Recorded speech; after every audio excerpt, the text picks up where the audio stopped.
This morning on Addicted to, social networks. What were once forums for teens and college kids have now become online playgrounds for everyone, from moms to celebrities and politicians to Weekend Today Show anchors. And sorting through the friend requests, updates, and tweets can sometimes feel like a full-time job. It wasn't too long ago that the phrase social networking meant heading out to a bar on a Saturday night. Nowadays, the term follows us every day, from home to work and everywhere in between. Every day, even in the food store, you'll run into people going, hey, so I saw so-and-so on Facebook. You're on Facebook? You're not? And then they feel like, oh, okay, I have to get on. And once they're on, by the way, they're hooked. A recent Pew study found that 11% of Internet users regularly use social networks to share updates on themselves or to see updates of others. With an estimated 200 million users, Facebook would be the fifth largest country in the world. The up-and-coming Twitter playing catch-up with about 14 million. So what's the appeal? For one, belonging. It is as if you've walked into a bar where you know everyone in the room. All turn their heads and go, hey, welcome, so glad we've been waiting for you to show up on Facebook. Another hook, the need to share.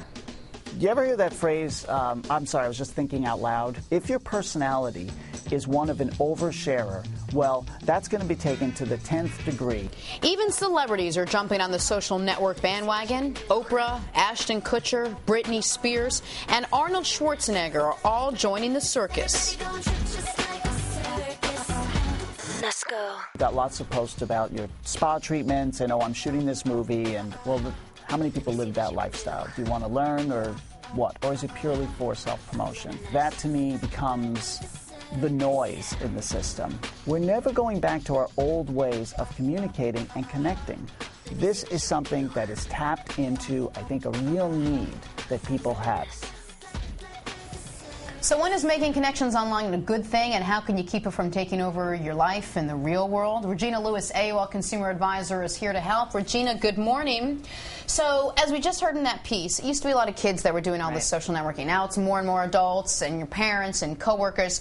How much is the face of social networking changing overall? Big time. In fact, adults ages 45 are outpacing in terms of embracing social networking younger generations 20 times. So take Facebook, for example, founded exclusively for college campuses in 2004. Now, more than half of their users are over 26. The single fastest growing group, women over 55. Interesting. Yeah. Well, here's the thing, is that everyone wants to sort of jump on board and get involved in it. And once we do, we become sort of overwhelmed by it because it's fun and we don't want to stop and it's exciting. But then it's like you get all the requests and you get all where you are and the status updates. I mean, do you find this too? Like, how much is too much or any? Well, you want it to be manageable, and it's really interesting because this goes way back to human nature, right? Primatologists have said that human beings, our brain, has the capacity to handle, it's the Dunbar number, about 150 human connections. Well, when you look at it more closely, average number of Facebook friends, 120. Average number of AIM buddies, 100. But then drill down further. Are you setting yourself up? Because ongoing communication, are you truly going to stay in touch with those people? Right. For men, the number drops down to 7. For women who are more social, 10. Meaning once you get people you regularly keep contact with on Facebook, Amazing. And if you think about your buddy list, who do you really IM with? Right. So in big time numbers, your significant other, a close colleague, a child. But after that, there's a big drop-off. Should we feel obligated to befriend someone who asks us to be friends? Because there is that feeling of guilt, right? If when you say no, not some of us don't say no ever.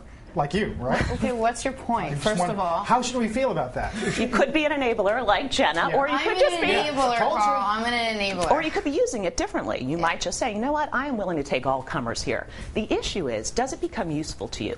Does it diminish the value of the network? Are you going to look up one day and go, who are all these people? You know, I said yes to 700 people, and now it's less valuable to me. Hence the trend pruning. If you don't know people, or they say you're a friend of a friend, you've got to make a conscious decision. Sure. Am I going to take all those people, or am I really going to try to keep this in check? Kind of like who's going to come to the wedding, who's going to come to the rehearsal dinner. So in terms of tips, you've got a few. One is just to pace yourself, right? People come out of the box fast. They're poking, they're commenting. If you keep those numbers in mind, you'll realize you're not going to be able to sustain that. And then you say build something meaningful and choose friends wisely and make a routine. What do you mean by that? Well, I think that you want to say, okay, am I going to befriend everyone? Am I going to try to seek more friends, or is that not going to be more useful to me over time? That's why these baby boomers coming on, it's interesting. By definition, they have more connections. They have high school, they have college, the first job when we used to live on the West Coast, grandkids now, so it is more useful and more meaningful to them. That has tremendous business staying power, as you might imagine. And the truth is, once we're done with MySpace and Facebook and Twitter, there'll be 16 others that we're going to end up joining and wanting to get on board, are we not? Well, but people have invested a lot of time in this, like their buddy list, like their email address. They have equity in it. Okay, excellent. Regina Lewis, thank you so much.